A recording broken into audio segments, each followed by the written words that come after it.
I have personally always felt that actions speak much louder than words, so before I even get into this build, just watch this.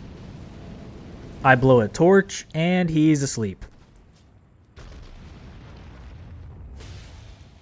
I hit him with a sword a couple of times, and he's asleep.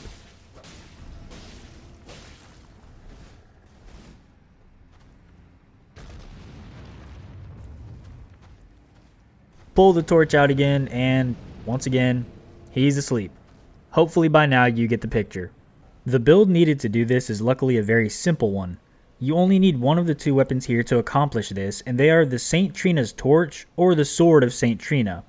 For the sake of this build, I have them paired together because, as you will see later, having a sword to hit the critical spots when enemies are asleep is actually what makes this effective. For talismans, we have the Carrion Filigree Crest, which lowers FP usage when using skills, which is perfect for when we spam both the torch or the sword weapon art. Then we have the Fire Scorpion Charm, which raises fire attack, which synergizes with the torch.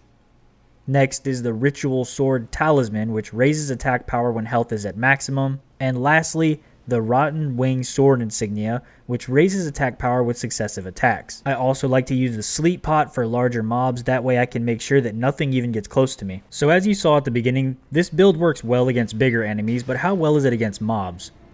Well, as you can see here, it's pretty effective in this scenario as well. You can also see why the sword is effective, because after enemies are down and out, you can insta-kill them with a strike to the back.